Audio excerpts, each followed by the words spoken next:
Just fucking do it. Subscribe now. He didn't believe him. And so he went into Google, the Cuban, whatever, and he came back and he didn't tell me. He told you guys, not you guys, the guys that were in the seminar that, no, their name's not Goomba, it's this and that. But he says, yeah, in the last 4 or 5 years, they got super rich. Really? But he never told me. He never told me. Yes, sir. So they mentioned phantom shares. That's phantom. That's something I talk about that later.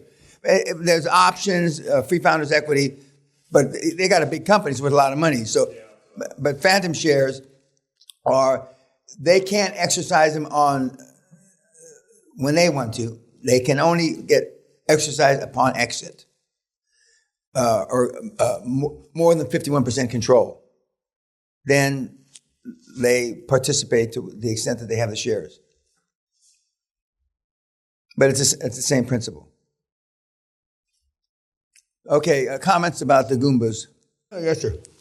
What did they do wrong before coming to the seminar? They bought the companies that they put their own money in. The same bullshit everybody does. They fell prey to, you got to put up your own money. The same speed bumps that you're going to encounter when you get your board, they're not going to believe you. I'm just telling you. Reminds me, I've got a mentee, half Russian, half German. And he's a pretty senior guy, and he's an engineer, a very senior engineer. He still was working on it when he was trying to recruit. And he says that the Russians, he tried to recruit one Russian, he couldn't, no matter what he did. So forget his Russian heritage. He's going to stick to the German. And the Germans are hard sells too. I mean, even though you hear at least one German, but I mean, they don't believe. And these guys were skeptics because they had to admit, they didn't say it, they've been doing it wrong. And they're big shots in the community, apparently in the Cuban community, and people look up to them, and they've been doing it wrong. Or they could have been doing it better, I told them. It's not a matter they did it wrong, they could have been doing it better. And they freely admit that. And but the 10-year-old kid listens, and that's where the real future is. Because I shot my wad on this generation and a half and, $1 trillion, but it's the 10-year-olds and the 15-year-olds that I'll be around to see. I may not be coaching them myself personally, but still have a chance. But there's not enough 10 or 15-year-olds that got the message. So that's why, in my opinion, the world's through. We hit our apex a while ago. Other comments about, yes, sir. How many deals did they do? I don't know now, but 8 since the seminar. They made maybe 15. But it's not just the deals. They're doing bigger deals. They're doing bigger deals. I mean, you do a $6 and $8 or a $12 million deal, which I think they've done all 3 of those. That makes up for a lot of $750,000 deals. But they already had mass. As he pointed out, he did it with no money, and they pulled out $750,000 in a line of credit, which is not unusual. The only thing unusual is somebody would do, that big a deal. But they had done deals before, but they got hurt in the 2008-9, as he pointed out. So they already had some scar tissue built up. Tony's an alpha male. And there's not too many alpha males come through the seminar over the years, but he's one. His brother's not an alpha male, but they make a good partnership. As Jason would say, I think, Tony makes the promises and I got to fulfill them. So it's not exactly like that. But when Sally and I were down there for a Trump deal several years ago, that he didn't show up for, I might add, so we spent some time with him. And the younger brother lives right across the street from Trump, actually across the river. There's a river. And so, what else about the Goombas? But they're zealots. And once they, like I say, And unless you empty out your cup, guys and gals, I can't fill it, even with horse shit. And so you've got to cut loose and say in one way or another, whatever makes you feel best, I've been pissing my life away. Vis-a-vis creating generational wealth.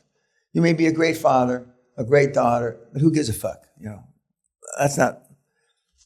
Money's not everything, but it's the only thing anybody keeps track of. And, so even the churches keep track of it better than regular people. But why is that? And if prayer worked and religion worked, the 3/4 of the world that is destitute, they're getting shorted. They're getting the short end of the stick, and they're doing something wrong. But this works we got guys doing it in Kenya, Ethiopia, Nigeria. Harder. But it's supposed to be impossible in South Africa because of corruption. That's not what I can tell you. And it's harder there. But if you're 24/7, 365, nothing's hard. And but some of the things that some of the people have alluded to, they want to try to be a better parent. See, when you cut all the way, you could see how much more an advantage I have. For 10 years, I was nothing but a deal junkie motherfucker. I was the slam, bam, thank you, ma'am, as fast as I get my dick in and out. Transactions.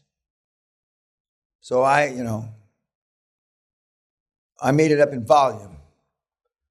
And it's the truth. It's the truth. But as I've told you before, my kids have to make an appointment to talk to me. They call Kim, or if Kat unfortunately picks up the phone, to make an appointment to talk to me. That's the way they were raised, and it turned out. I don't know how well they think it turned out. I don't really give a fuck how they think. And see, the difference is, you want your kids to love you. That was never a requirement for me. All I wanted is when they reach the age of reason, they respect me. And they do. Because I'm not insecure. I don't need my kids' love. I'm not your mother that need their daughter's love. It's a sickness. That's why the circle of poverty is so hard to break.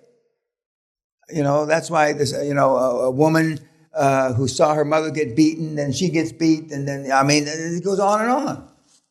Those are tough things to break. So as William Douglas said, the famous black orator during Abraham Lincoln times, it's easier to grow strong men than try to fix broken men. And it is. And indirectly or directly, everybody in this room is there because of their parents. In some cases, you had one parent, and whoever says that one parent can do as well as two parents is sick. They should be locked up, okay? Or in some cases, I think one of you has been raised by your grandparent or grandparents. Normally, they do a better job, but they're easier on you, grandparents. The great thing of when I met my grandson the first time, and they put it in front of me, and there's a picture online someplace, and I kind of looked at him, and I looked at the people in the room, and Sally said, "Well, kiss him." I kissed him on the forehead. Okay, but anything else? Yes, sir. What makes good partnerships like the Carlyles and the brothers and the ones that you've seen? Are there any other partnerships? What are the characteristics that you find? Deanne and George Verdier, he was the detailed guy and she was the visionary, as I recall. They're retired. They were the first from the 90s. The Goomba brothers have a division of labor that works for them. One is in fact, again, the detail guy, and the other guy is the salesperson.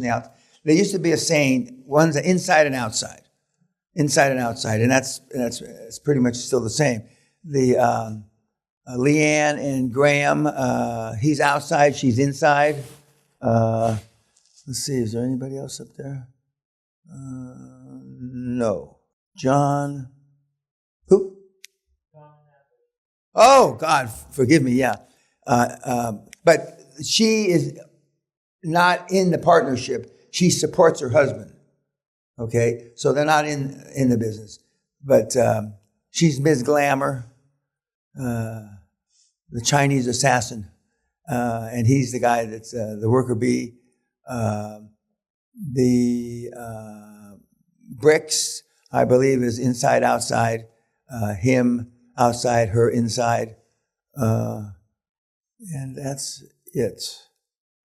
And we've had at least 50, 60, 70% of those people in there are divorced from their partner that they had when they started QLA and today.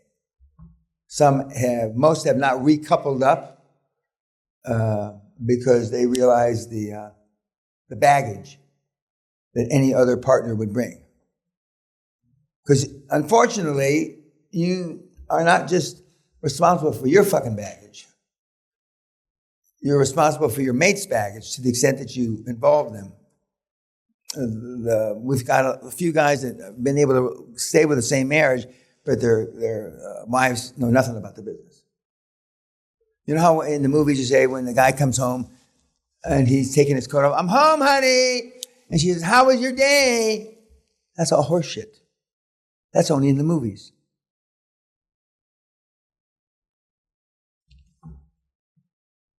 Of course, my first wife would say, "Well, you never came home, so I didn't have to ask you. I wanted to ask you, how was your day?" Some truth in that. But for 10 years, I was married. Great Western was my mistress. And you know how you treat your mistress as opposed to your wife. I'll leave it at that. But she was my mistress. Let's see, the guys are smiling. And do you know what I mean? And if you're from the Philippines or any of the Asians, if you don't have at least 2 or 3 mistresses, it's because you don't have a dick. I'd like to say, I believe that Asians are the most unfaithful men on the planet.